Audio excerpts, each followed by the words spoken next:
Week 6 in the NFL is done in the books, man. Boy, it was this week was a really exciting one. I really enjoyed watching the games this weekend. You know, it's a lot of interesting stuff happened this weekend. But let's kick it off with the Broncos and Jets were in London, and low scoring game, defensive game going back and forth. I don't know, like we talked about this already, like with the Jets and Aaron Glenn, and you got to give him some time, to get the team, because Lee, I think you mentioned this before, like when Detroit's coach came in, he only won 3 games that first year, and so you got to give him some time to get his stuff going. The Broncos win the game, obviously 13-11, close game, but the thing that was a shocker for me that I the negative 10 yards passing for Justin Fields. How does that even happen? I mean, negative 10 yards, and this is the entire game, 4 quarters, and it's negative 10. That is like, when I saw that, I was like, man, how this is crazy. So there's a lot of stuff that needs to happen in New York. I know Aaron Glenn he's working his, it's going to take some time. This is New York. Hopefully, they give him at least 3-4 years, at least, I say, to really start turning this thing around. But you got some work to do. Does this, and something that I want to ask you guys also, is this a scheme thing, or is this a Justin Fields thing? Because I was believing in Justin Fields. I just can't put my finger on it. I really don't know. So yeah, what you guys got on this? I don't know how to explain it. So the dude has been in the league for several years. He's had good passing games. He's had great rushing games. He's gone for over 1,000 yards as a running quarterback before, right? So it's not like he can't play at the NFL level. But the last time we saw stats like this, it was like COVID. And I think it might have been the Broncos where like all their quarterbacks got COVID. And so like the running back or wide receiver was playing quarterback for a game and put up stats like this. But this legitimate NFL quarterback. They're going up against a good defense. Yeah, they're, playing in London, so it's, atypical circumstances. 45 yards passing, 9 for 17. And then I think like 9 sacks. So that's the minus 55 to get you to the minus 10, right? And the fact that you could have like dropped back and just thrown the ball away every single play and had more yards than what you ended up doing just don't make any sense. I know Brees Hall had, I think, like 59 yards rushing. And not that the Broncos played amazing on offense, but 13-11, a win is a win, right? But you look at the Jets, and the Jets defense kept Denver to 13 points, and that wasn't enough. So Aaron Glenn needs some time, but clearly something needs to happen with the offense, because your offense shouldn't be that stymied where you actually have negative passing yards at the end of a football game. Yeah, I guess Detroit let him take the right guy to be his offensive coordinator, right? I think this was the same guy who was the passing game coordinator for Ben Johnson last year. I don't know what he was doing, or if he even learned anything from Ben. Look, the Jets got a first round pick, a first round quarterback. They got a first round receiver. They got a first round running back. They got a first round tight end. To me, this seemed to be a scheme coaching issue. All of those guys can't not play. So I'm not going to put it on the players.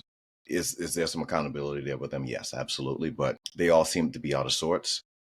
I don't see how you can't get Brees Hall going. Brees Hall is a really good running back. There's no running game. The offensive line is not getting a good push. They got a first-round offensive lineman as well. So it's no excuse for the offense to be this inept. 5 total passing yards by Fields for the entire game. It's inexcusable. Inexcusable. Like, you can dump the ball off to Brees Hall off a screen and get 45 yards on one play if it's schemed right. So they have to figure this out. Maybe, middle of the season change at the offensive coordinator position, get rid of the guy, find another guy, demote the guy, something needs to happen, because it's just not jiving with those guys right now. Yeah. Yeah, it's crazy. It's crazy, man. So Daniel Jones, he throws for 2 touchdowns. And they played the Arizona Cardinals. Obviously, they beat the Arizona Cardinals 31-27. Jacoby Brissett played for the Arizona Cardinals and, had a pretty solid game. I mean, I think he threw for 300 plus yards and had 2 touchdowns. So, he was moving it along, moving pretty good. I want to say Jonathan Taylor did have over 100 yards in that game, I think, in a touchdown. So, for the Colts. So the Colts just keep rolling, man. I think, how they're looking right now, they are looking towards the playoffs. I know, it's still early yet. This is about to be week 7. It's still early. A lot of things can happen because, teams jump out to big, good records up front and then they collapse at the end. So, but right now the Colts are looking really good. I mean, I think Daniel Jones is doing a phenomenal job. Somebody just said that they think Daniel Jones is the front runner. Well, behind Baker Mayfield for MVP. They said Baker Mayfield and then Daniel Jones, like right there. So I mean, Colts are looking good, man. They are rolling. They are doing a phenomenal job. They're 5-1. One of the only teams that are 5-1 in the NFL right now. So Colts, man, doing a good job over there. If he don't get MVP, he's clearly odds-on favorite for comeback player of the year. Because based on the year it wasn't injury, but based on how his season ended last year, the guy's having a great season this year. 2 touchdown passes, rushes for a touchdown as well. Jonathan Taylor's going. So Jonathan Taylor making Daniel Jones look good. Daniel Jones making Jonathan Taylor look good. And they got this nice balanced attack. And they're gonna be tough to beat because the offense is clicking. They can run the ball, they can pass the ball. So weird saying it about Daniel Jones, but I'm happy that the guy is playing well. Right. And so Jacoby Brissett had a great game for Arizona, kind of back and forth, but eventually Indianapolis pulled it out at the end. And yeah, they're 4-0 at home. They now actually got like home field advantage. Like people are talking about it being difficult to win in Indy, which we typically don't say Lucas Oil, right? So yeah, we'll see what happens as the season goes on if they're able to keep this up. But I don't think they're doing anything magical. That's the really cool thing about it. It's like they're just playing solid football. They're executing, trying to protect the rock, running the ball, passing the ball, and they're going to be a tough out. Should they make the playoffs, they're going to be a tough out. Yeah. Yeah, Daniel Jones for MVP. Let's see, that offense, what has changed between last year and this year? They got a rookie tight end, and they got Daniel Jones, right? And they are atop of the AFC right now. If the playoffs were to start now, they would get the first week bye. So you got to give a lot of props to Daniel Jones and his contributions to the success that they're having offensively, and how that offensive success parlays over to the defense, being able to control the ball, giving the defense time to rest. The defense can pin their ears back because they're playing with a lead and attack the opponent, right, with a lot of pass rushing because now the opponent needs to, go pass happy. So I think Daniel Jones, it is definitely warranted for him to be in discussion right now heavily for MVP. If they can keep this momentum and keep this progress going, then there's no reason why he shouldn't be considered or even win it. Chiefs are starting to kind of heat up right now. That's a discussion for another time. But for right now, this game kind of went the way we all expected. Colts pretty much had this one handled. Cardinals did fight. It's amazing the Cardinals look a little bit more organized on the offensive side with Brissett over Murray, which is interesting. Mm-hmm. But we also know with Brissett, he, once you have a couple, some tape on him with whatever scheme that he's in at that time, it goes downhill really, really, really fast. So that being said, I know they're waiting for Kyler to come back and maybe get things kind of kickstarted again. But, Colts, I think right now, I don't see the way the Bills are playing, the way the Ravens are playing. The only team that can really challenge them right now in the AFC are the Chiefs. And again, because of Daniel Jones. Yeah. Yeah. That's crazy. Yeah, just to see the resurgence. It is crazy to think in week 6, we'd be saying that the only team that can challenge the Indianapolis Colts is the Kansas City Chiefs. Yeah. That's crazy. But going Yeah. back to the prior discussion with the Jets, fit, right? It's all about fit. Look at Daniel Jones prior to this. Everybody, I never saw anything like this coming. He never showed this type of, even when he took them to the playoffs that one year, the Giants, he still didn't look like this. If you make it to the NFL, you can play. Yeah. Anyone that makes it to the NFL, you can play.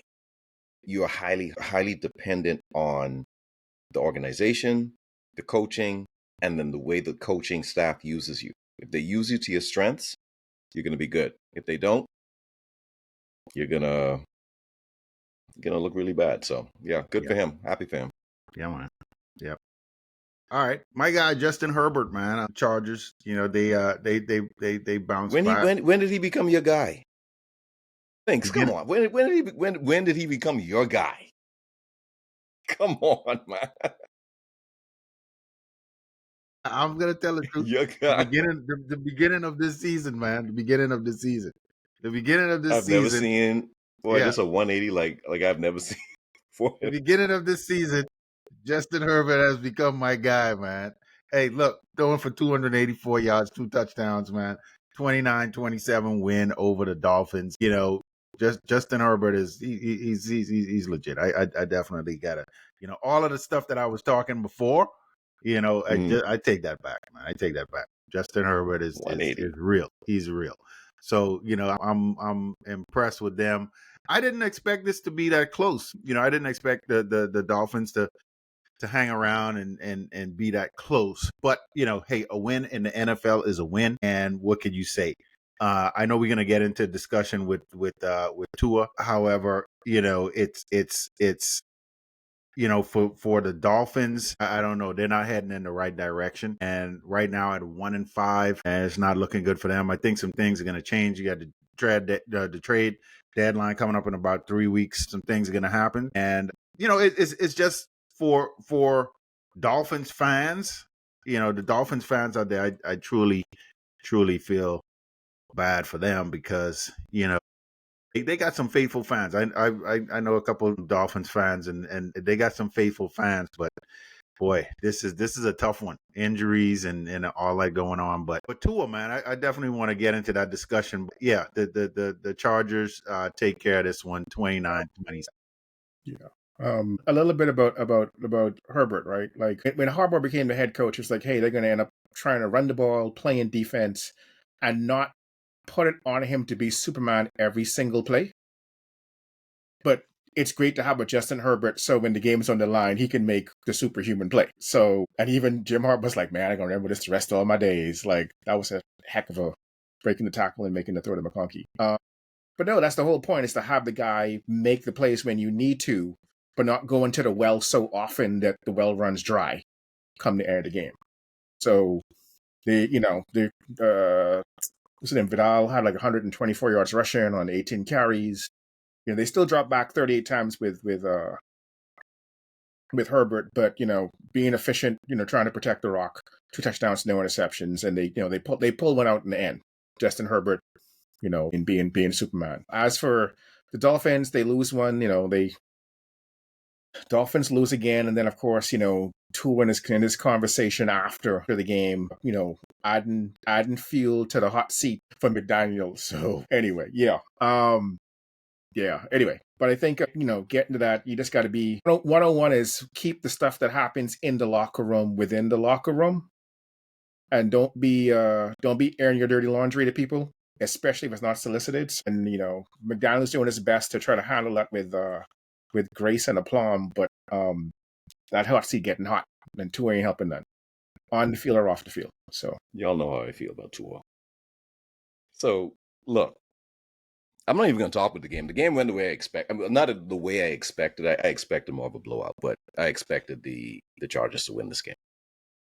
But Tua, going back a couple of years to the comments he made about Brian Flores, okay, and how the start of his career was, and he kind of put all of the blame on Flores for his slow start, talking about how he didn't want to come into work. He felt so dejected. Coaches talking to him all kind of way, like that's coach speak. That's what coaches do. Okay. But it hurt his feelings. So he had he felt after he had gotten that big contract, now I can kind of air some dirty laundry, get this off my chest, make him look bad. I'm on top of the world. My career is going, in this upward trajectory. He's a lowly defensive coordinator. I'm going to really, stick it to him. So now, fast forward, his career hasn't gone the way I guess I would assume that he had expected, because, he doesn't have a really good track record from that time to now. Coming now to this whole press conference, I watched the whole thing. And what's so amazing, right? He starts with trying to feign accountability. Hey, I could play better. We all could play better. I can play better. And then he ends it with guys not showing up to mandatory players only meetings. Not mandatory meetings, but player only meetings. And player only meetings are not mandatory. They're just player only meetings. If you're the leader and you're calling these meetings and people aren't showing up, what does that say about you as a leader? Now, my thing is, he wanted to use that at the end as another excuse as to why they're not all on the same page. Man, you threw 3 interceptions in this game. 3. The other quarterback, the guy that Brian Flores wanted, and a reason as to why he didn't want you, did not throw any picks. He won the game. He played a solid game. You threw 3 picks, 1 interception. But somehow you had to throw in at the end of that press conference, guys not showing up to play only meetings. Why? What's the need for that? What purpose is that going to serve? Now you got to go back into that locker room. Guys are going to watch this and be like, look, what's he doing? This is supposed to be our leader. You're supposed to be the quarterback. You're supposed to take all of the accountability when things go bad. And when things are good, you're supposed to distribute the love to everybody else. That's what real quarterback, real leaders do. This guy doesn't get it. He doesn't get it. And I don't see how anyone would want to follow someone like that. But that's what I saw from the beginning when he had that Brian Flores comment with that, what was it, Dan Lebatard interview, right?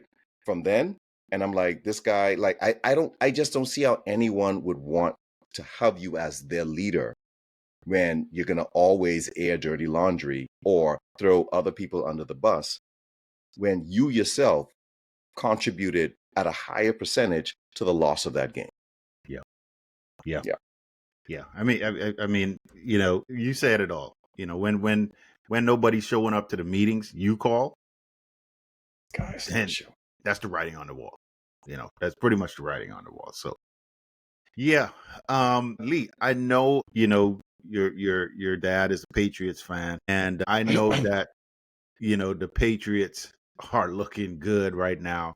Drake May, from what I've been hearing, quarterbacks, man, they're saying ESPN, different sporting outlets, they're saying Drake May is like one of the top quarterbacks. Like he's really turning it on. And New England, the Patriots fans are excited. Like they're really excited for Drake May that he's there. Mm-hmm. And they're really excited about everything that's going on in New England. What I heard one New England Patriot fan say is, we back, man. That's what they saying. They say we back. So, the excitement is in the air in New England. I'm going to say pump your brakes a little bit. It's still early. However, the Patriots, are playing good. They look good. They're 4-2. Drake May, 3 touchdowns. He's looking good. You played the Saints, however, I think that they're onto something. They're onto something there in New England, and I think it could be the beginning of something. I wouldn't go as far as to say we back, but they're building on something there in New England. But hey, they take care of it, man. I didn't know if you got to talk to your dad or anything. What's his sentiment on the Patriots at this point? I haven't spoken to him recently after the last game, but he's on cloud 9 as well. He's not going as far as to say that they're back. Right. And I would ask anyone that thinks that they're back to definitely pump the brakes. They're playing good. Drake May is playing and developing as the quarterback that I had expected him when he was coming out in the draft. I thought he was definitely a franchise guy. Just needed, again, the right coaching, and they do have their wonder guy back at offensive coordinator backing up Vrabel, so that helps. But when you look at the pieces around him too, it's not that sexy, right? He doesn't have like a whole lot of big time stars around him like other quarterbacks do, who are high draft picks and are now starting to play somewhat good. But I give Drake May a lot of credit. He's developing. He's commanding the position. He's playing it the right way. And I just see him going up from here. When they do start adding some elite pieces around him, watch out. Watch out. But there's something to be said, and I think they are tied for first in the AFC East with the Bills. That's a big accomplishment right now, this time of the league. So can they sustain it? Maybe. I think they're definitely worthy to I think they can possibly make the playoffs. With the Ravens playing the way that they're playing, again, the Bills, they seem to be in a little bit of a slump. And I don't see who else would be threatening them for at least a wild card position. Yeah, kudos to them. Drake May is going to be elite within in a couple of years. Yeah, that's awesome. The fans in Boston tend to be a little hyperbolic. They win 2 in a row. All of a sudden, we reach, right? And it's like you're in there, yeah. Like you're playing well. Congratulations. Your team now starting to look solid. It is a worry when your quarterback leads the team in rushing, right? So but a win's a win. I think kudos to the Patriots at this point in time, having a Vrabel as head coach, trying to instill discipline and a mentality, a toughness. McDaniel, who just is great as an offensive coordinator, getting out of stuff, and clearly Drake May actually responds to coaching. He seems to want to be coached, and so he's doing well with, Stephon Diggs and Trevion Henderson. And to Lee's point, if they get some more weapons that can do stuff with the ball in space, that's going to be a really, really difficult offense to handle down the road. The same thing we've said for Aaron Glenn with the Jets. We got to give Kellen Moore some time with the Saints. Spencer Rattler had a decent game. New Orleans lost. They're 1-5 at home. Sorry, 1-5, 1-3 at home. But they kept it close with New England, who's playing really well. And I think once New Orleans similarly kind of starts to figure things out, we'll get a better sense as to how good they can be. But for what may have been a blowout otherwise, they kept it within 6 points. So, they just got to go back to the tape and try to figure out how to get better. But I think we got to give Kellen more time with New Orleans. From when Spencer Rattler was at Oklahoma and then, Caleb Williams came in and took the starting job away, I've kind of kept my eye on Spencer Rattler. He comes into the league not with much pomp or circumstance. Now he's the starting quarterback with New Orleans, and kind of checking to see what's going on. He seems to be playing better with each week. So we'll see how things go with him. Yeah. I hope Kellen Moore is one and done, man. I hope he's one and done. You want him back? We need you back, You Kellen. want him back? We need you back, Kellen. We need you, man. We need you. What's that meme? I forgot the character when they hold in the picture, right? And they got the tear coming down, like I miss him or I miss her. Yeah, that's you right now. Yeah, that's Nice. me, man. You want him That's back? me. Yeah. Well, y'all need him. Yeah, Y'all need him. Yeah, we Because need him. they say Sirianni say he doubling down on Patullo. He say Don't got make me cry, full man. Don't make confidence. me cry. I got a tear coming out right now. Don't make me cry, man. Oh, Yeah. hey, I think the next step is if Patullo don't, Sirianni be like, let me dust off my Boy, sheet and no. start calling these players my doggone That self. would be the ultimate disaster right We there. need Sirianni calling plays again, man. That would be Sirianni the calling ultimate plays. disaster right there. That right there, Let for me him show to you all dust how it's anything done. off would be like, yeah. I don't want to see that. I don't want to see that. Anyway, Andrew Berry must know better. He must know better. He must know better than Mike Tomlin. He must know better than everybody else in the division. He must know better. Andrew Berry is like, he's supposed to be one of the top GMs. He's like a really, really smart guy, and he sends Joe Flacco to a division rival, as Mike Tomlin said, that actually needed a quarterback. Why would you do that? And, like we were saying before we got on, this has to be an intentional tanking situation here. We got the rookies there, and let's roll with the rookies. Let's get Joe Flacco out of here. Granted, Joe Flacco is old, right? But he's serviceable enough for the Cincinnati Bengals to want him and start him within 2 days of being on the roster. And so, I don't know what's going on in Cleveland, but I think this might be an intentional, tanking situation. However, old man Aaron Rodgers, the two old men, but Aaron Rodgers throws for 2 touchdowns. The the Steelers win this game. Steelers looking good. They're 4-1 and 23-9. At this point, I don't know what to say. Dylan Gabriel, it's early. This is just his second full start. So, I saw on one play, who was it that I think someone sacked him, and then Dylan was like he wanted to fight the guy. I can't remember who that was. But I was like, dude, you got sacked, man. I mean, what you? I mean, why are you trying to fight him? I mean, I think Patrick Queen. He sacked him too hard. He sacked him too hard. Come on, man. He sacked him too hard. Get up and get back in this game, man. What you talking about? But yeah. So anyway, man. The Cleveland Browns will continue to be the Cleveland Browns. Andrew Berry is smarter than everybody. So, what can you say? Man, Lincoln, his favorite movie is Moneyball, man. Remember Moneyball when it's like, hey, you can't play Carlos Pena. What you mean? You can't tell me what to do? Man, they traded away Carlos Pena, man. You can't play Carlos Pena because he ain't here no more. I want to make sure we don't go back to Joe Flacco. So let me trade Joe Flacco to the Bengals, our arch rival, to make sure we can't go back to Joe Flacco. I think this is his way to eventually make sure they have no choice but to put Shedeur Sanders in, because Dylan Gabriel had 52 attempts. Man, his arm going to fall off before the end of the season. So they're going to try and make sure, by process of elimination, against the well-wishes of the head coach and against the well-wishes of the owner, Shedeur Sanders going to get to play at some point this season. I don't know what the end game is, but he making some money moves, right? As for the game, Steelers win. Aaron Rodgers had a pretty good game.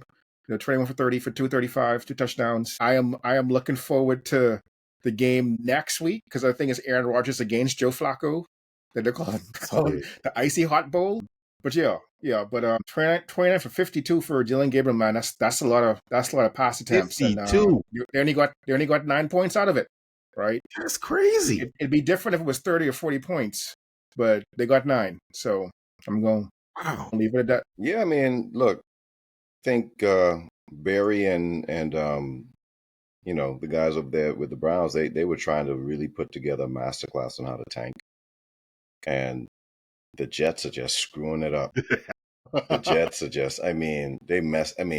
So what do? What you do? Yeah. Let's get rid of Flacco, right? And then, hey, put my man out, have him pass for over 50 attempts. We gonna make sure, because we got competition.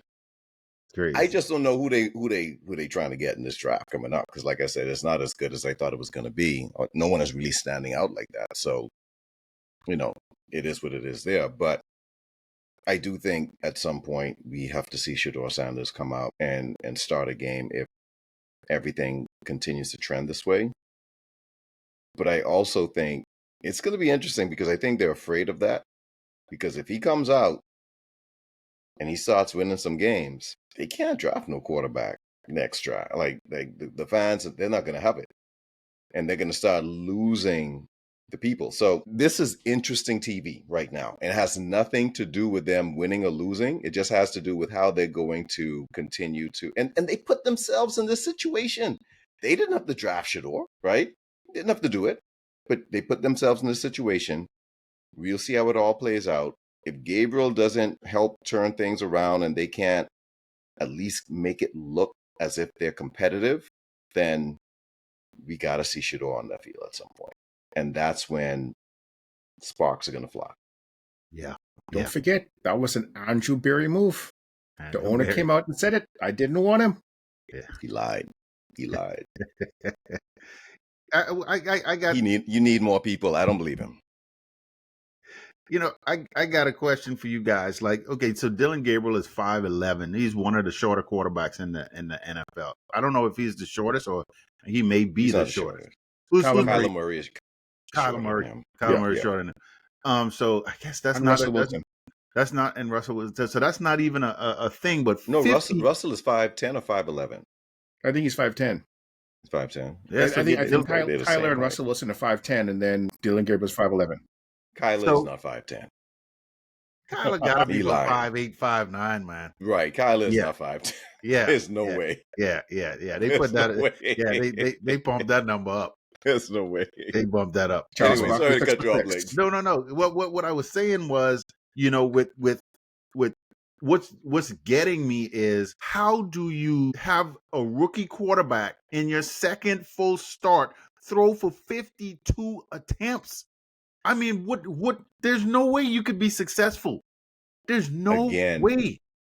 They are authoring a masterclass on tanking. This is how you We're giving do it. him the chance to make plays. We're giving him the chance to earn that position outright. What would you have us do? Not throw the ball with the quarterback? How's he going to learn? You know, we were down. We were down 6 whole points at the half. We got to Right. throw. You gotta throw. We got to throw. Man, yeah, that's crazy. And so, you know, Judkins is there, right? How many yards did Judkins have in this game? 36. See that, and that's another thing. He had 36 off of 12 attempts. But Judkins is one of those running backs where he needs to eat. You gotta get him rolling. You gotta feed him, and he'll wear the defense down come the end of the during the end of the game. They're not running the ball. They're not even trying. Yeah, that's suspect, man. That's suspect. That's so crazy.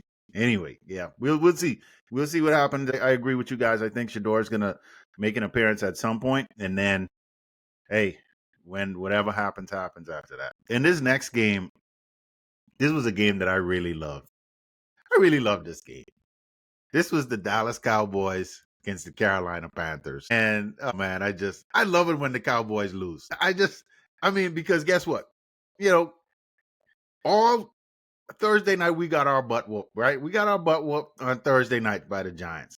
And all I could hear was the Cowboys fans coming out. Oh my gosh, you guys suck. Yes, that, and the other. Then you had the Commanders fans coming out. They jumping on the bandwagon and they going. But let me tell you, the people that I love to see lose the most is the Dallas Cowboys. I love to see them lose. And Carolina Panthers are, you know, I don't know, but Lee, I think you call this, you know, when we talk about this, Rico Dowdle, I think you said that he was gonna go off, and he was like, yeah, I'm going up against my former team. I'm gonna let y'all have it. He was running through those dudes like Emmitt Smith. I mean, it was ridiculous. I was like, boy, this was an enjoyable game to watch. Rico was off the chain, and you know, it was just and 39 yards from scrimmage, Rico Dowdle. So there you go. Dallas Cowboys lose. Doc, you in Texas, man. What's the word in Texas? Let me explain something to you. If you a Dallas Cowboys fan and the Dallas Cowboys win, there's no better place to be than Dallas, Texas. But if you don't like the Cowboys and the Cowboys lose, there's no better place to be than Dallas, Texas. Like this one has people questioning stuff, all right? Because the whole Micah Parsons trade was, hey, yeah, we lost Micah, but we at least shored up the run defense. All right. And in this game, they got moved. Like Carolina Panthers offensive line was moving people, and Ricky Dowdle was he was eaten. His longest run was 15 yards. This ain't no 60-yard touchdown run and then like he was 6, 8, 10 yards a chomp, right? And so it's like, hey, if we ain't got the pass rush, and now the running game seems suspect again, like what's going on? So they questioning Eberflus, like what happens? Like what do we gotta make some trades before the trade deadline? But I think of all of the losses, the Giants game, even though it wasn't a loss, like questioning the pass defense.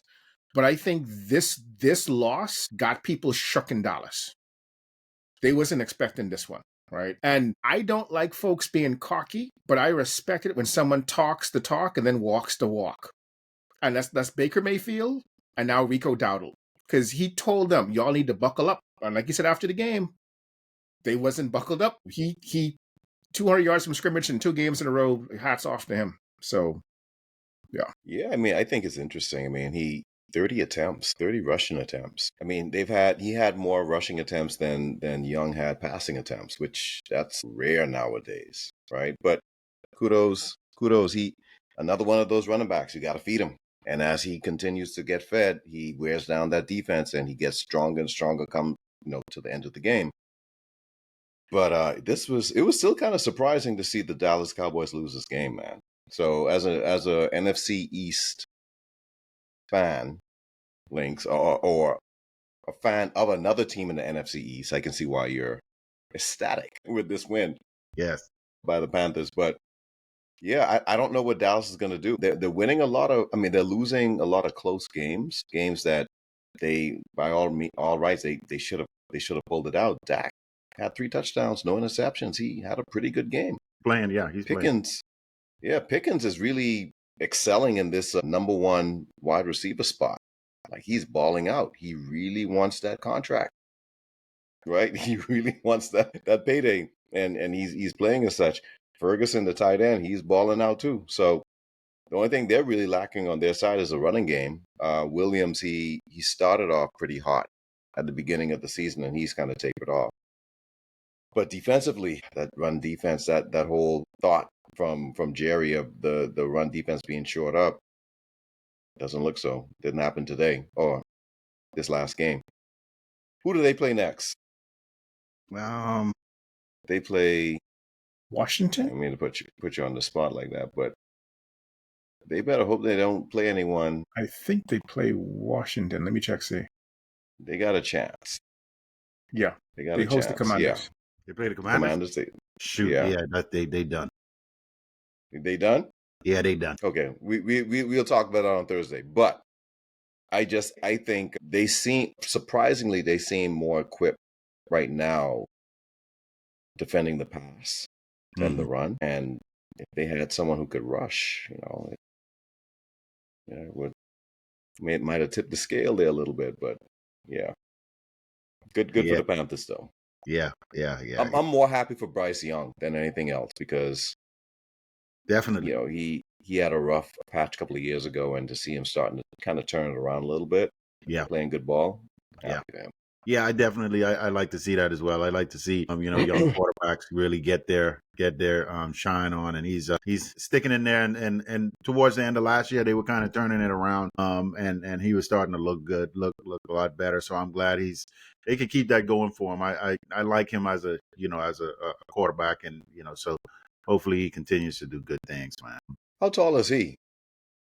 You know what? That's a good question. He may be 5'10", 5'11" too. Let's see. They got him at 5'10".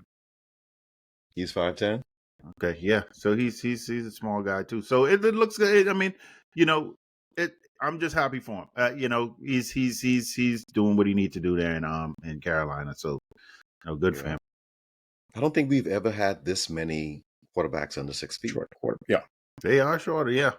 Yeah. That's quite a few. That's quite a few. Interesting. So Smith and Jigba and Sam Darnold are that's another team over there in Seattle that they are making some waves out there. They're doing good things out there in Seattle. Leader in your division. Yeah. Seattle. So they did you guys play Seattle already? Or y'all got we no? haven't played them yet. Okay, so that's coming up. So that's gonna be that when y'all play them, that's gonna be another good match. That's gonna be a good match. But Seattle beat the Jaguars 20-12. Jaguars were coming off a big win against Kansas City, and the Seattle Seahawks just handed it to them. And so I thought I really had Jacksonville winning this game. I think we said this was gonna be one of the better games. And this was going to be like, a really good game. And I think it was a good game. But Sam Darnold, Smith and Jigba, and I think and Jigba is leading the NFL in receiving right now. He is receiving yards. Yeah, receiving yards. So he is.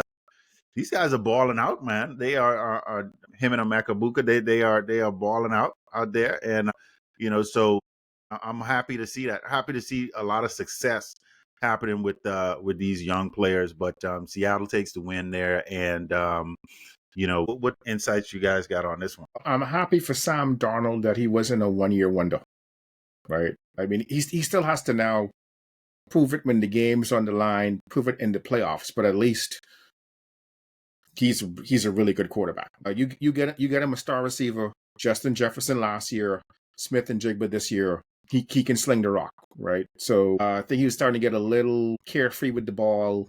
Starting some turnovers the last couple of games. No turnovers this game. Just one sack, 2 touchdowns, and they win. They beat Jacksonville in Jacksonville. I mean, Smith and Jigba is just balling out this year. Quite impressive. We'll see what happens with Seattle. I know Lee, being an NFC West guy, ain't all that happy that Seattle's doing well. And I think when they do play each other, that's going to be a great contest times 2 because they got to play each other twice. But I'm happy for Sam Darnold that he's playing well, and it wasn't just being in Minnesota. He seems to have turned things around as playing really good football. Yeah, no, I mean they're playing really good football. I'm not really concerned about Seattle guys. I'm really not. Sam Darnold is the quarterback, and I know. I mean, I'm sorry, not sorry, but you get some pressure on him, he's a completely different guy, and we got the guys to apply the pressure. But that's a discussion for another day. But in this game, he was efficient. 16 of 27, 295 yards, 2 touchdowns, 2 interceptions. Feeding his guy in Jigba, giving him 13 targets and making the most out of it. When we do play them, I think I'm going to be more concerned about, it's going to be a homecoming of sorts for Kupp, right? Because Kupp is there. That's true. And, facing him, and, that, Kupp is someone that, as a player, for me, it was sad to see him leave.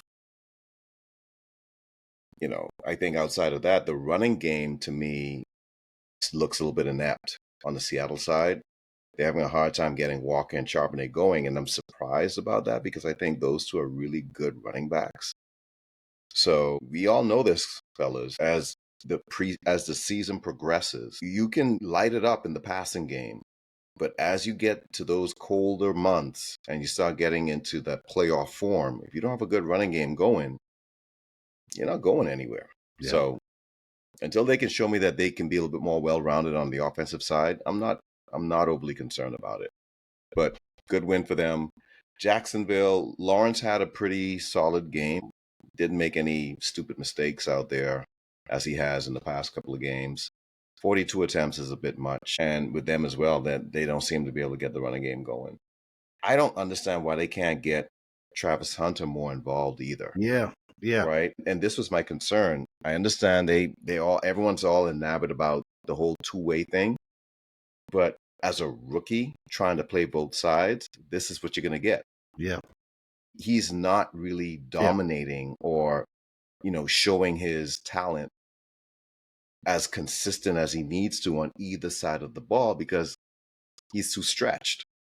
So what I would have done, I would have had him primarily focused on offense and get him going his rookie season and then start integrating him to do the dual thing. But right now, he doesn't seem to really be affecting the game much on either side of the ball.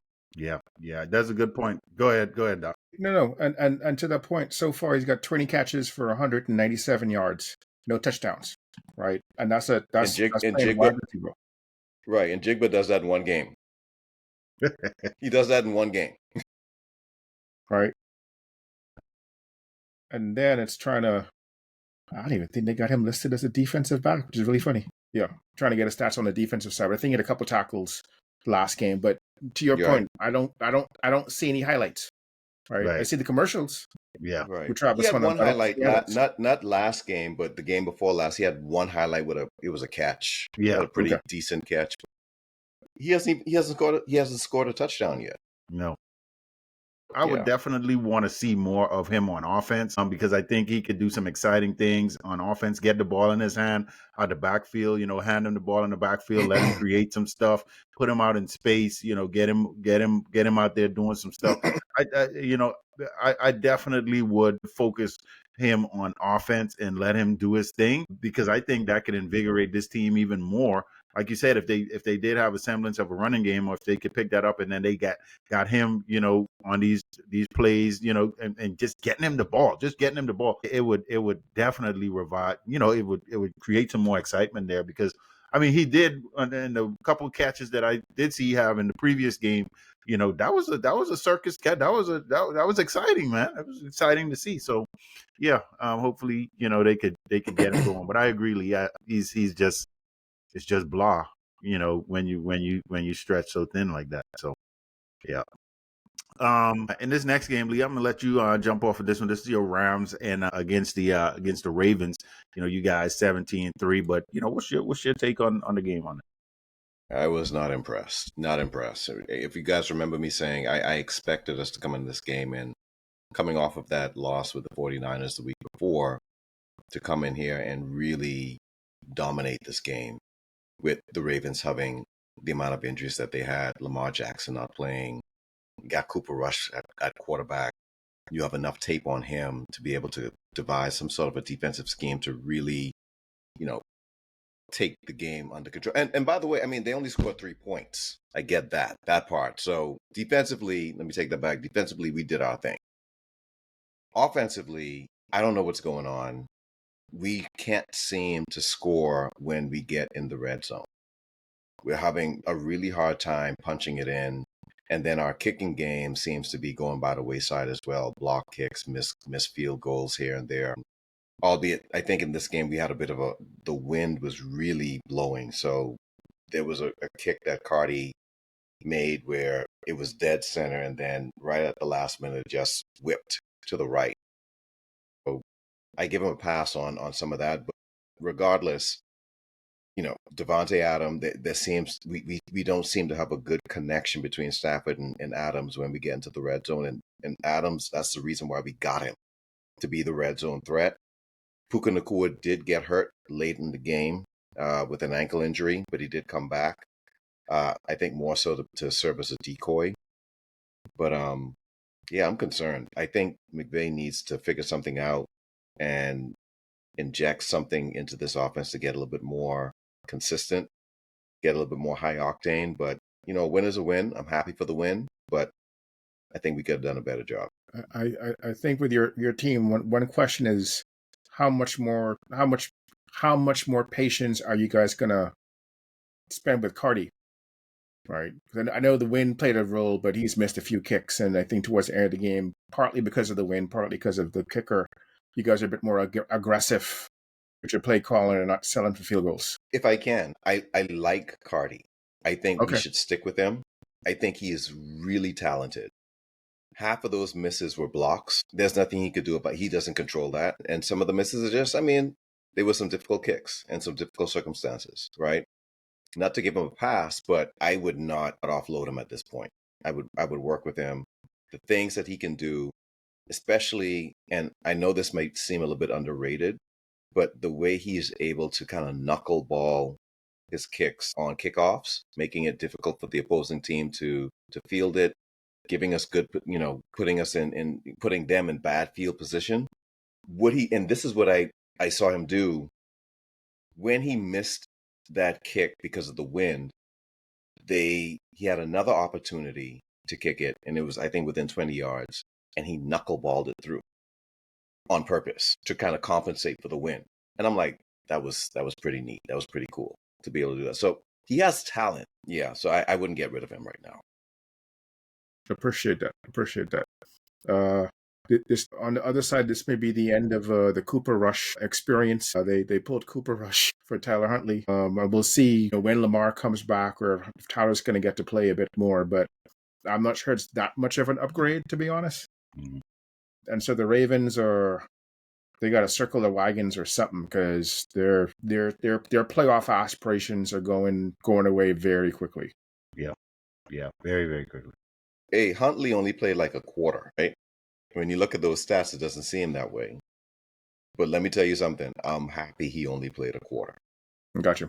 Because he was scaring me a little bit. Like, he was moving the ball. So I think they're going to definitely stick with him going forward if Lamar Jackson doesn't come back. But I think they go on a bye. Yeah. I think by the time they come back, Lamar Jackson's going to be playing. Yeah. Lee, your boy Kyren Williams ran in there wide open for the touchdown, man. I mean, Kyren was looking good, man. I say what Lee talking about. I say Kyren was looking good, high stepping in the end zone, doing his thing, man. You can't say anything bad about him in this game. I mean, because it looked like he was doing his thing this game, man. 13 attempts, 50 yards, a touchdown. Yeah. Keeping both hands on the ball so you don't fumble. Okay. Good for him. Yeah. I don't trust him. It's gotten to a point now where I feel like at any time he could let me down. So I hate that feeling. Not to cut you off, but so you kind of went. Are you at this point when he gets the ball? Are you kind of cringing, like I don't hope something happen, or like where are you? Yeah. Okay. Yeah. Anytime he touches the ball, I'm like, just please, for God's sake, hold on to it. Don't fumble it, especially late in the game. Yeah. Don't let it be a critical down situation. That's not. I don't have any faith in him right now. Yeah. I don't have any faith in him. Yeah. Yeah, that's tough. That's tough. And if you feel that way as a diehard Rams fan, I'm sure other fans feel this way, or coaches feel this way. So that's yeah, man. All right, yeah. I wanted to ask you that, see what your take was on it. Yeah. So he fumbling the ball on Retro Bowl too, Don. I'll show you the clip. Yeah. Oh man. Anyway. Yeah. So all right, in this next game, you had the Cincinnati Bengals. Joe Flacco traveling to Green Bay. Green Bay wins the game 27-18. I mean, I really don't have much to say about this game. I expected Green Bay to win the game. The Bengals still don't have that much of a defense, and you have Joe Flacco at quarterback. So I really didn't have much to say about this game. As a Vikings fan, I'm disappointed, but that the guy showed up midweek and went 29 for 45 for 219 and 2 touchdowns is pretty impressive. But the Packers won. Congrats to the Packers. I'm gonna leave it at that. Yeah, I can't. I have a hard time saying wonderful things about the Packers. Congratulations to the Packers, and I will move on. Yeah, I'll say this for you, Don. He outplayed Jordan Love. Right? Jordan Love had 259 yards, touchdown, and interception.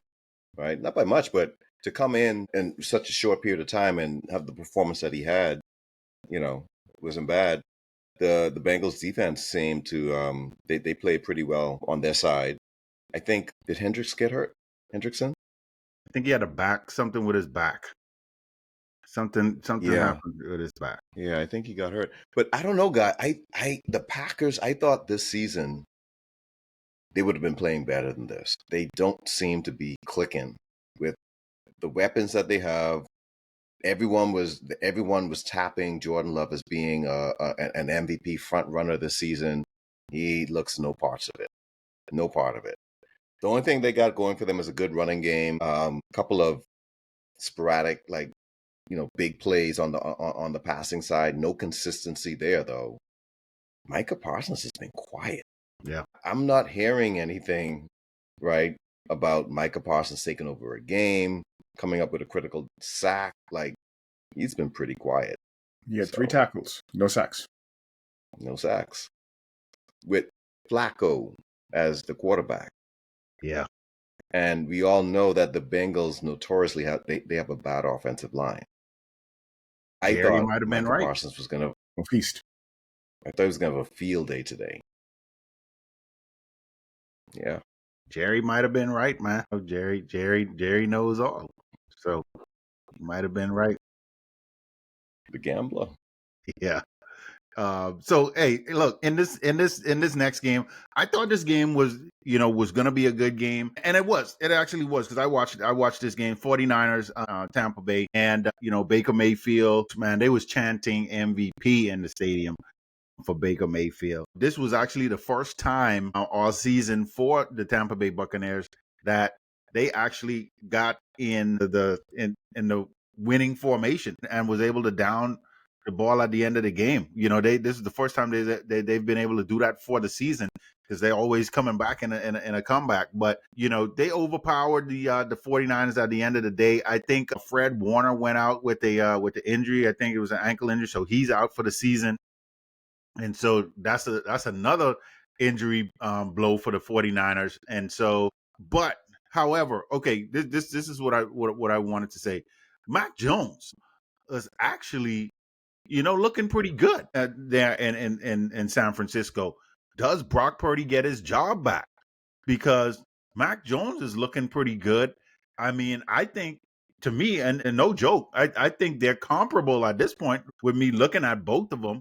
I don't see anything that Brock Purdy is going to bring that Mac Jones isn't already doing at this point. I mean, he's been running the offense efficiently. He's been moving the ball. He's been doing what he got to do. And, granted, they lost the game. They're really depleted.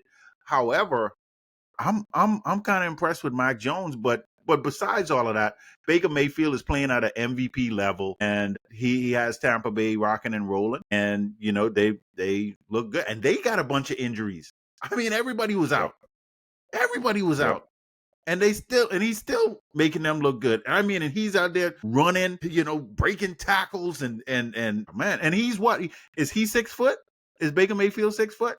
6'1". 6'1". Okay, so he's a taller guy, but man, I'm impressed. I'm impressed with two things. I'm impressed with Baker Mayfield, but this is no surprise. He's been playing like this, but Mac Jones. I'm really impressed with Mac Jones. I don't know if Brock Purdy gets his job back. First off, with Baker, because Baker's now down his top 3 receivers, right? Godwin, Evans, and now Booker got hurt with a hamstring, and yes, we'll see how long he may be out. And the dude's still rolling, right? So it has been great to see, in general, quarterbacks who were considered early busts turn their careers around. But I mean, Baker's doing an amazing job.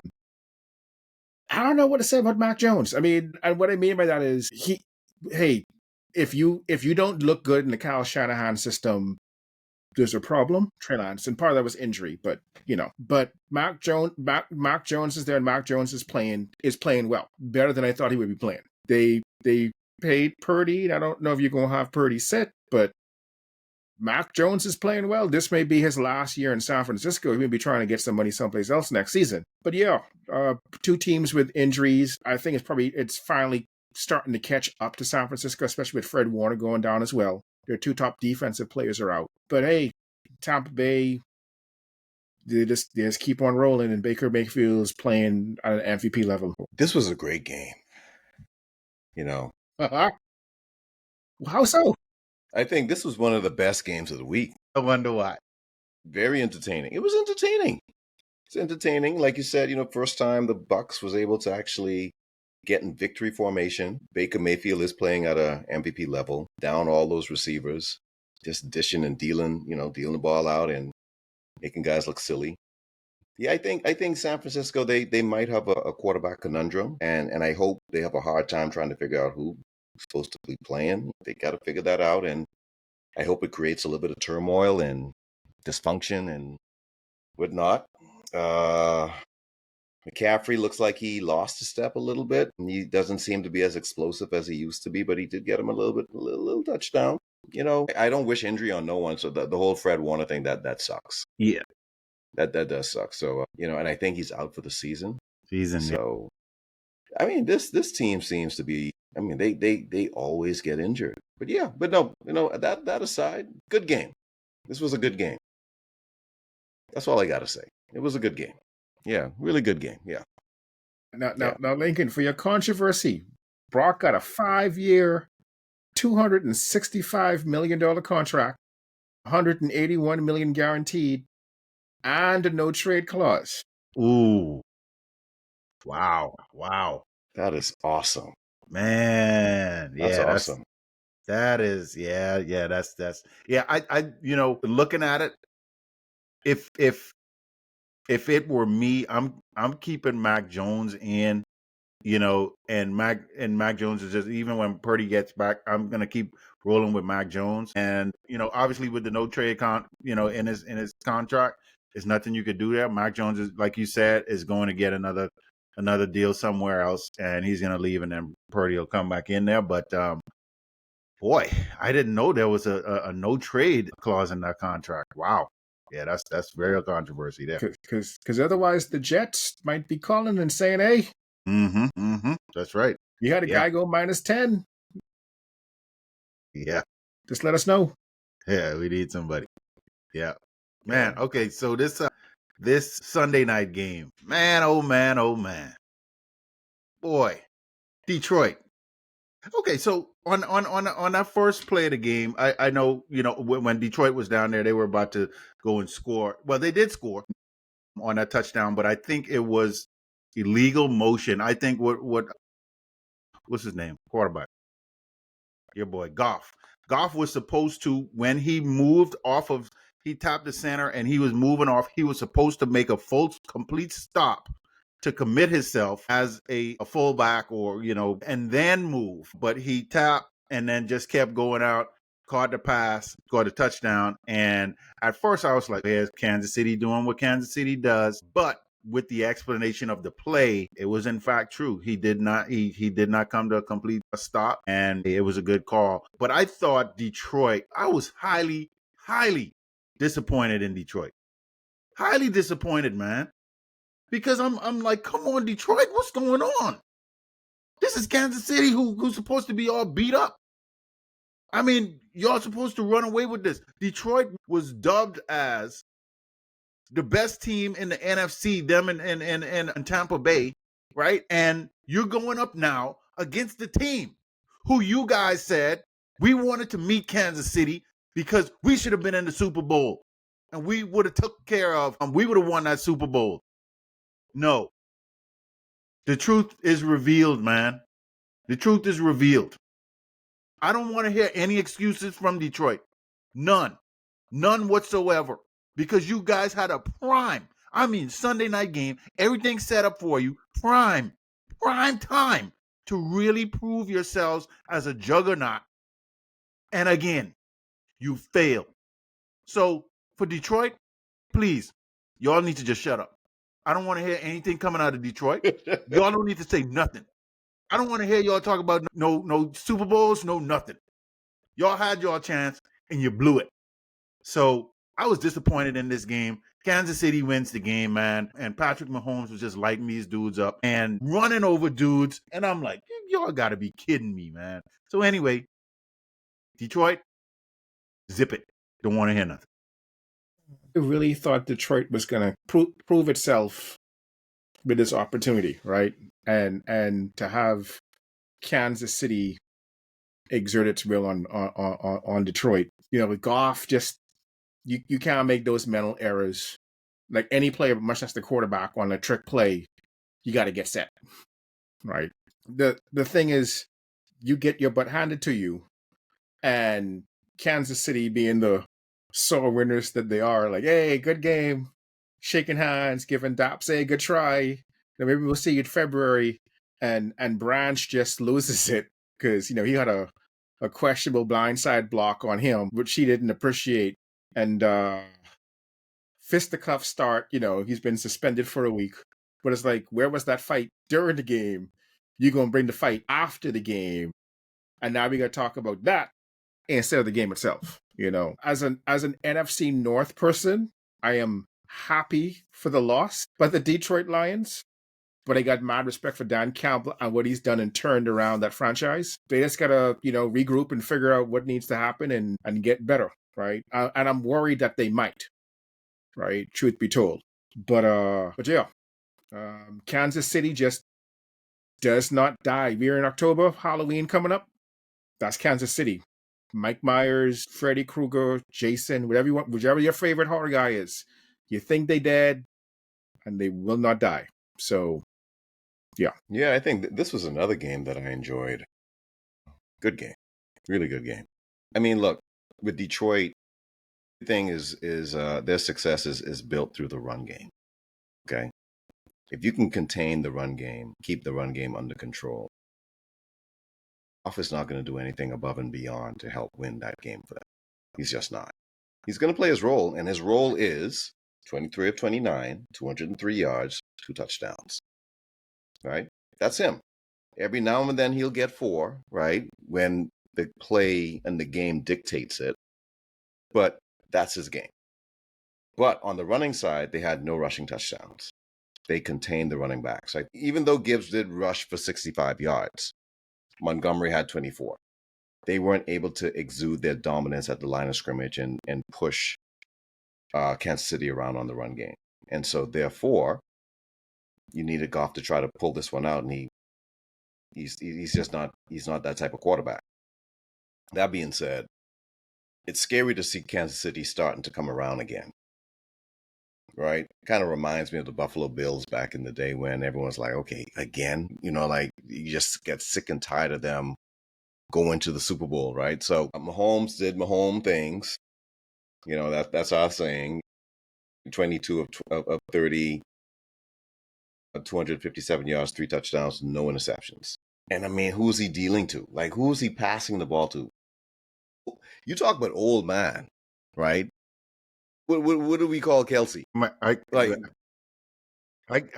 ancient. Yeah. Right? But he led the team in receiving yards. Crazy. Yeah. It's crazy. Yeah. As a tight end, I think at 36, yeah, that's impressive. That's crazy. So, Andy Reid, your boy, Lynx, he's doing it again, and you're starting to slowly see Kansas City creep up now to being a contender in the AFC. Yeah. The worst thing about this game for me was the fact that you let Taylor Swift lead the team in reception yards. Taylor Swift. That's what I call him. Taylor Swift.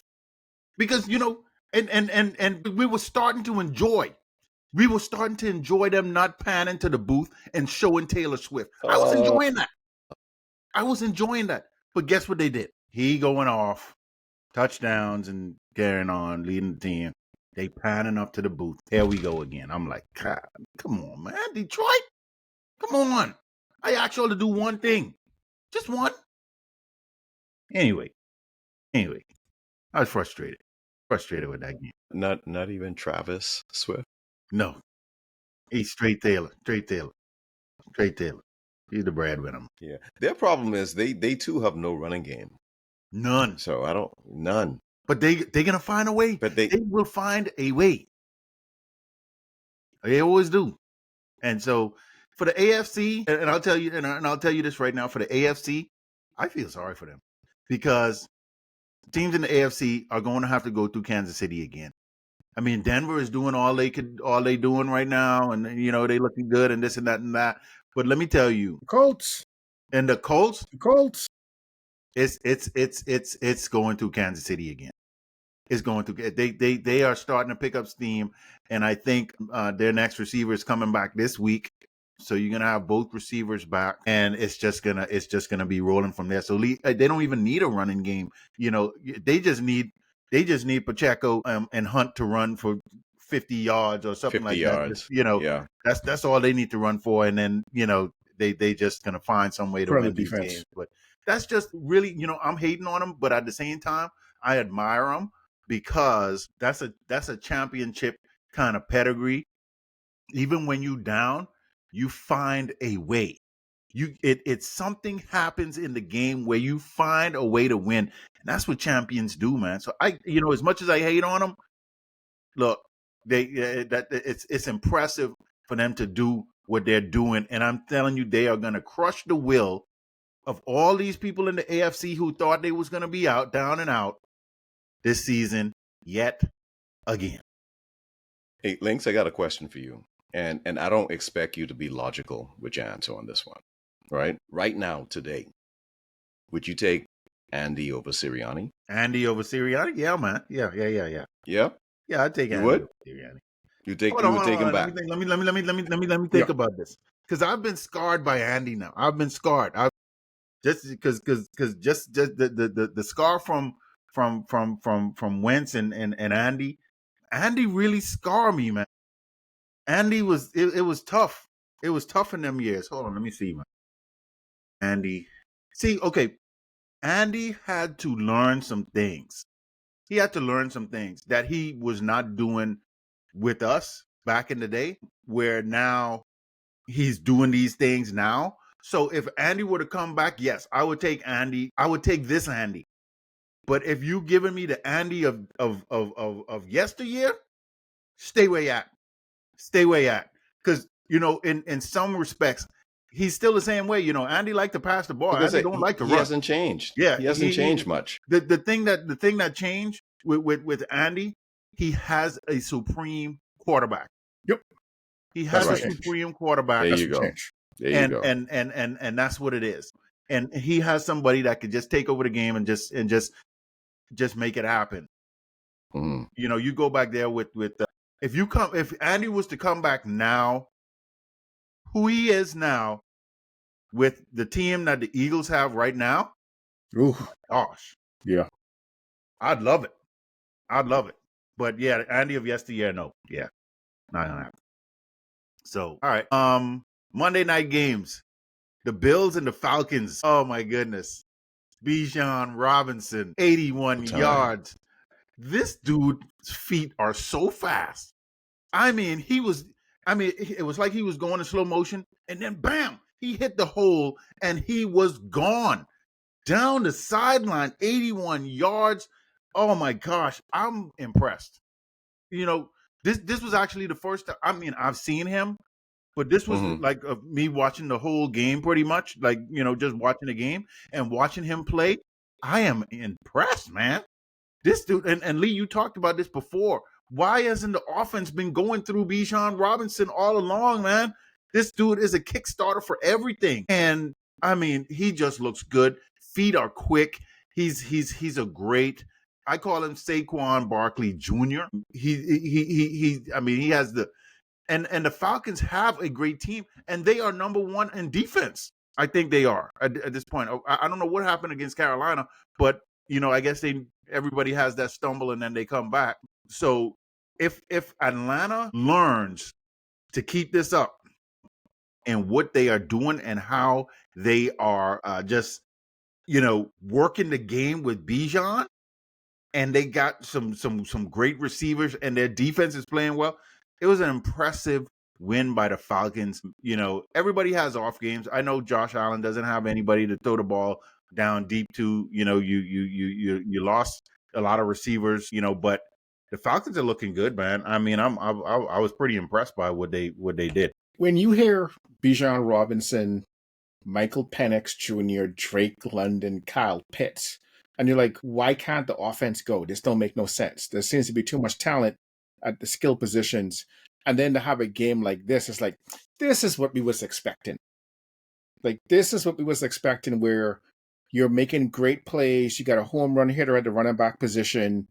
Your quarterback's throwing great passes. Drake London's feasting. And it's like, and then you have your defense that's now, oh, we got a lead. This is great, right? Like, we could actually play with reckless abandon because we actually got a lead. We're not playing tight. Yeah. So I don't know if they're going to be able to do it most weeks on the offensive side. Zach Robinson came from the Rams, just like Raheem Morris did, right? But they finally unlocked something. And it was fun to watch. It was just great to watch that offense. And it was just clicking. Every play seemed to be working, right? And even if you take away that home run, touchdown run by Bijan Robinson, that offense was doing whatever it wanted to do against that Bills defense, it seemed like.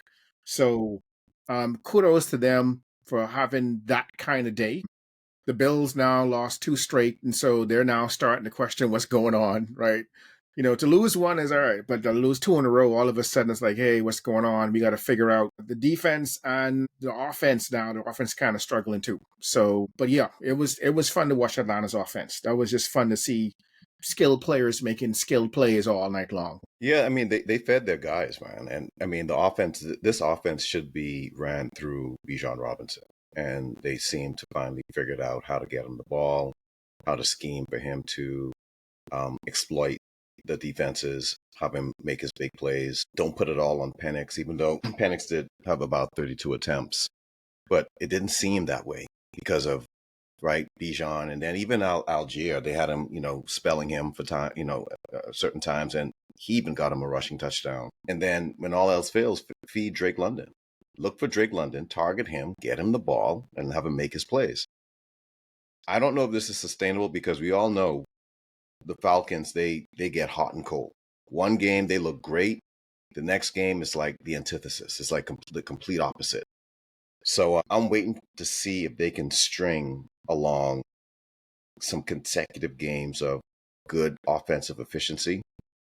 They'll bump that efficiency on both sides of the ball, right? If they can string some, like just 3 or 4 really good games, whether they win them or not, but just have a good showing of coordinating on both sides and actually playing good ball, then I'll start,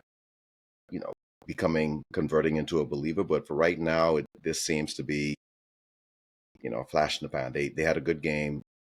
They're guys, and these are elite players. Bijan is a top 2 running back in the league. Drake London, I mean, athletically is top 10, right? He has a lot of work to do to get put into like a legitimate top 10 category as an elite wide receiver, but athletically he's up there. We all know about Kyle Pitts, right? Yeah, we all know about Kyle Pitts. Yeah, that's a whole other thing. But they got talent across the board. I'm waiting to see them string it together for a couple of games. Yeah. I would definitely like to see if they could keep it going. Right. That would be interesting. Yeah. So, hey, these Monday night games were good, man. So last Monday night game, I really thoroughly enjoyed this one. The Bears Commanders. This was an enjoyable game to watch. I mean, it was thrilling. I mean, it was thrilling. It was exciting. It was just, I was watching Caleb Williams, and I was watching the Bears defense, which was very impressive. They were flying to the ball. They were giving Jaden Daniels, fits at times, getting, I mean, the sacks that they had, the interception. I mean, they were playing some ball. The defense came to play. And Caleb Williams looked good moving the ball. The offense looked really good. And, it was nothing but pure bliss for me. At the end of the game, I couldn't be more joyed. I was overjoyed when I saw that ball just leaving Jaden Daniels' hand, bouncing off the chest and onto the ground. That was like pure bliss. I mean, I could go to sleep right then. I was good. I was good, man. So, it was so, look, don't get me wrong. I like Jaden Daniels as a player, as a quarterback. It was wet. It was rainy, however, you're in the NFC East, man.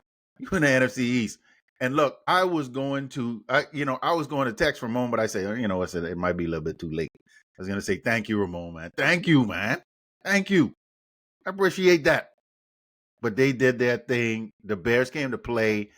And let's see, man, if Ben Johnson, we were talking about this a little bit earlier.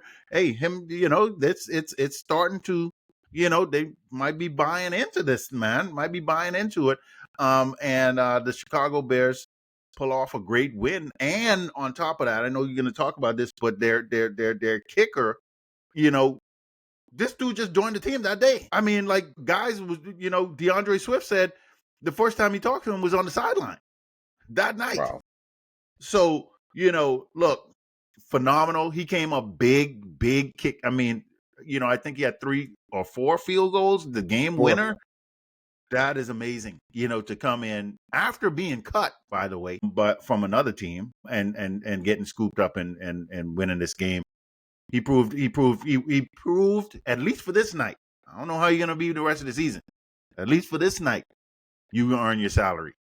Thank you, Chicago Bears. Lincoln, I wasn't nearly as thrilled with the outcome of this game as you. It didn't resonate with me nearly like it did for you. But what I will say is, despite the turmoil Chicago had earlier in the season, they're 3-2. They got a winning record right now, right? And so that the whole NFC North, we figure it would be competitive to begin with, but all four teams making noise, and so it's going to be interesting to see how it all plays out.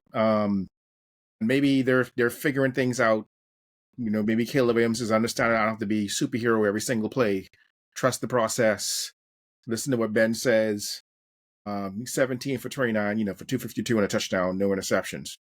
A couple of sacks, but it's Caleb Williams.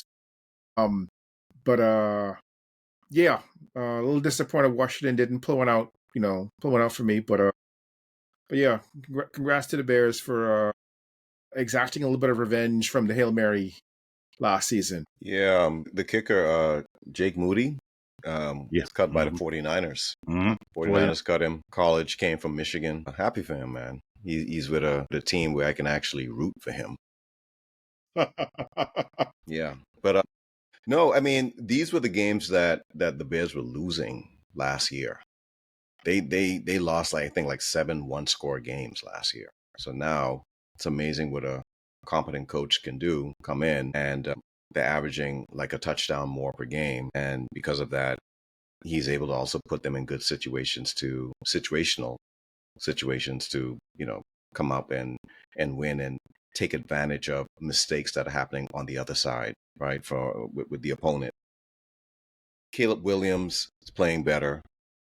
Still not in as much, not in structure as he needs to be, but he's bought in.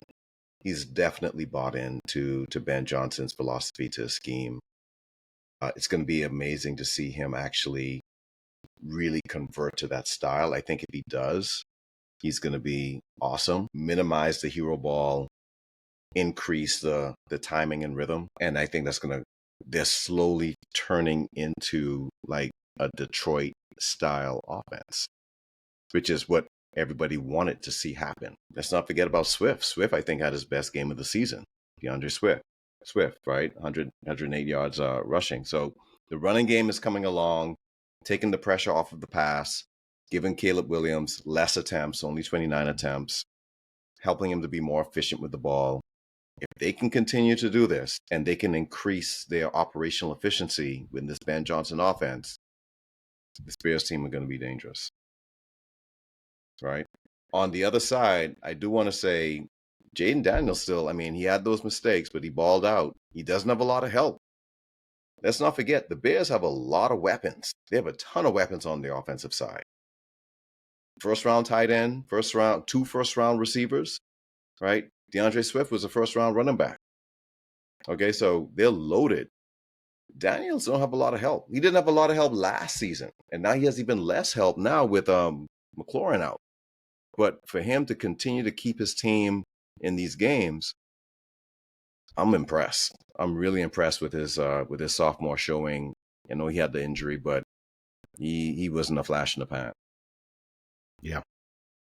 From what I'm seeing here, and you mentioned Terry McLaurin, I think it looks like he may be coming back this upcoming week or the following week. So one of the two. I think he may be coming back. So he's going to get that weapon back. And I know in the red zone, if I know this, everybody in the league knows this. In the red zone, he is going to Zach Ertz. Every time.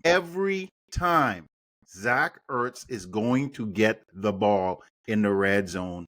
So, and Zach Ertz is playing well.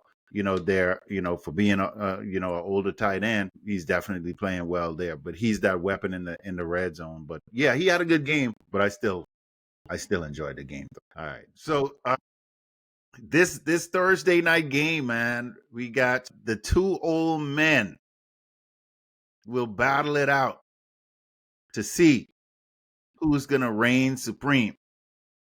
And you got Aaron Rodgers, you got Joe Flacco. Bengals. The Steelers actually travel to Cincinnati to play the Bengals, and that's going to be interesting because again, Dylan Gabriel is going to get the start, I think, and well, scratch that. Old man has something to prove because he has the Steelers kind of rolling, and they look somewhat impressive. I think Stephen A. Smith had the Steelers on his A list. I think he had them ranked. He does a top 5. He had them ranked, I think, 4th, 4 out of 5. I think Stephen A. Smith's top team this week, obviously, is Tampa Bay Buccaneers. He got them number 1, so he has the Steelers as 4. And so, I mean, they're looking good. Old man got them doing some stuff. So, they're going to be in Cincinnati. One shout out to Demetrius Knight, a former player for Strong Rock Patriots here in Locust Grove. They will be actually after this game. He's coming home to homecoming. Is going to be there at the stadium, and they're going to retire his jersey. Nice. And so, he'll be there. But I will watch this game on Thursday because the only reason why I'm watching this game is because I want to see him play, see him play linebacker. Other than that, I wouldn't even watch this game. But so with that being said, the Steelers, I'm going with the Steelers in this game to just continue rolling. And I did say Dylan Gabriel. I meant Joe Flacco. My apologies on that, Joe Flacco. So I'm definitely going with the Steelers to win this one. Although Mike Tomlin does not like to see Joe Flacco, but I still think the Steelers are going to run away with this. I'm just hoping next year at some point Joe Flacco gets to play for the Pittsburgh Steelers, so he plays for all 4 teams in the AFC North. But that being said, the Icy Hot Bowl, yeah, I'm gonna go with the Steelers. I think it's Mike Tomlin with a capable quarterback right now in Aaron Rodgers, and he's done more with less. So we'll see how it goes. I wouldn't put them 4th overall in the NFL, but yeah. And what Flacco did this past Sunday, if the Bengals had a half decent defense, I'd give them a legitimate shot at winning. But the defense continues to be porous. So yeah, I got to go with Pittsburgh. Pittsburgh. Yeah, I think this is going to be a clean sweep. I'm going to go with Pittsburgh as well. There's going to be a lot of Geritol before this game. But something has me a little bit uneasy with Tomlin's comments because it seems as if he does fear Flacco a little bit there. And I wonder if there's something to that. But that being said, I can't see Steelers losing this game. They've been clicking. They've been doing pretty good so far. Aaron Rodgers has been playing some good ball, and he has a lot more compatibility at this stage right now in the season with his guys than Flacco does, understandably so, because Flacco just got there. So I'd expect the Steelers to pull this one out. Yeah. All right. Well, this is. Again, this this was an exciting week. Looking forward to this Thursday night game and the games this weekend. We'll talk about those on Friday. We'll get back together and get those games talked about. But exciting week 6 in the books. Yep. All right, fellas. So all right, that's it. Yep. Later. All right. See y'all.